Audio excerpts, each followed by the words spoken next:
So moving to the Danny Masterson trial, why was Scientology so involved? Why was this not, this guy is accused of a thing, good luck? Like.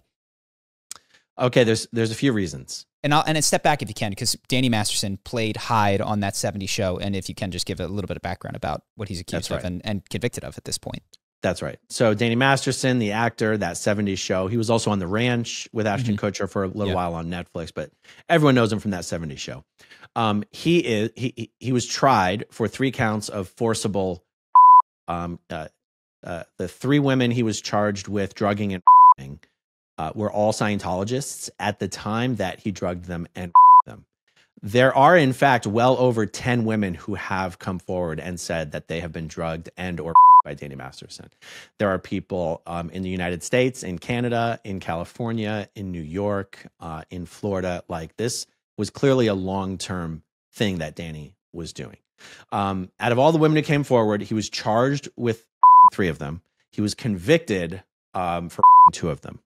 He was not acquitted on the 3rd one. The jury just wasn't unanimous. So that was a mistrial on that charge. He's now facing minimum of 30 years in prison, with 30 years to life in prison. He's going to be sentenced on August 4th.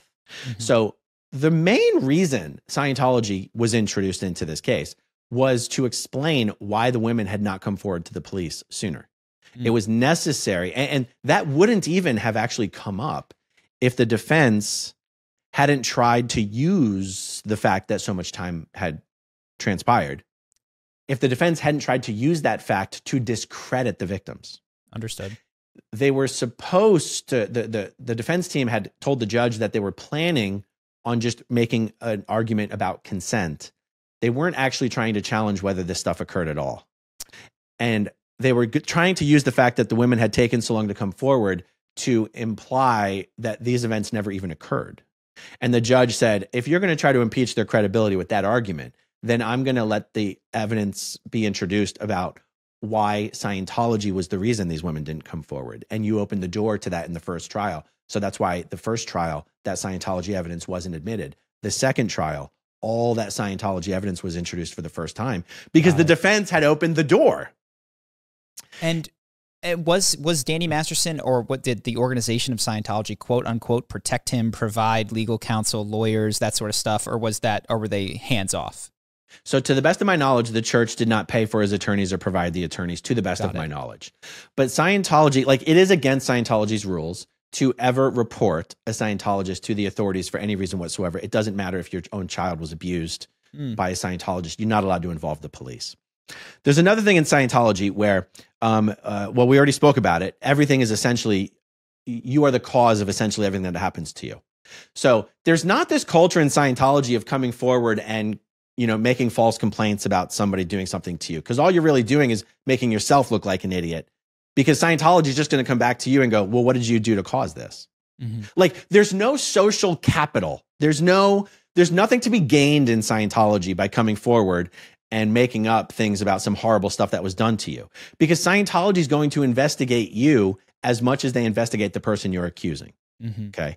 So what happened with Jane Doe 1 is she actually came forward to the Scientology authorities, and the Scientology authorities thoroughly investigated everything and determined that Danny really did do what Jane Doe 1 was accusing him of. So what Scientology oversaw was a civil settlement and non-disclosure agreement. Under Scientology's direction, now I think Danny hired his own attorney. I think he paid for his own attorney. Thomas Mesereau was the attorney at that time representing Danny. Under Scientology's direction, though, there was a $400,000 settlement and non-disclosure agreement between Danny and Jane Doe 1. That does not happen unless Scientology goes, you did this. We're now going to have to protect ourselves from what you've done by locking Jane Doe 1 up in this thing. You're going to do this. You're going to do this so that we're legally protected. Like, that could have only occurred under the direction of Scientology, because Scientologists don't sue each other. So Scientology had to greenlight the fact that, yes, this occurred. Yes, Danny's liable. We're going to try and seal this up by getting a settlement and a non-disclosure agreement. Both Danny Masterson and Jane Doe 1 continued to be Scientologists for many years after that. But I'm explaining all this because when you said, did Scientology protect him? What Scientology does is protect themselves. Now, in order to protect themselves, they would have made sure that Danny's victims were not going to go to the authorities. So do you see what I mean? Their interest, Scientology doesn't give a damn about Danny Masterson. They give a damn about themselves. And in the process of protecting themselves, they end up protecting Danny Masterson as well. I'm sure they wish Danny Masterson would just drop dead and save everyone a big headache. They have no love for him whatsoever. So from an organizational psychology, if they had, like, why would it be bad for a Scientologist to say that in a non-civil, in a criminal case, this happened to me and just go ahead, deal with it? Like, do they think that that reflects badly on them if they have anyone inside it commits a criminal act that is known about? Well, not really, because Scientology's not shy about accusing its own members of crimes. Yeah. They just don't want it dragged into the court system. They don't want any written documentation making its way. Scientology hates, looks down on, has disdain for the criminal justice system. They think Scientology justice is the only real justice. That only Scientology can fix the reason why people commit crimes or behave badly anyway. That makes sense. That submitting a so if you were to file a you're hurting complaint, both people by submitting yourself before this judge and this higher authority. You are hurting both parties because this is not an authority that ought to be weighing any. It's the Scientology has the authority to mediate disputes. Got it. That's right. And so not only do they not only would they say, well, putting that Scientologist in prison would just prevent him from receiving Scientology, which is the only thing that can really help him anyway. Mm-hmm. They also just don't want Scientology dragged into criminal proceedings. They don't want the word Scientology appearing in a court transcript. Yeah. They don't want to talk about fair game. They don't want to talk about witness tampering, witness intimidation. Like, that's all very bad news for Scientology. Yeah.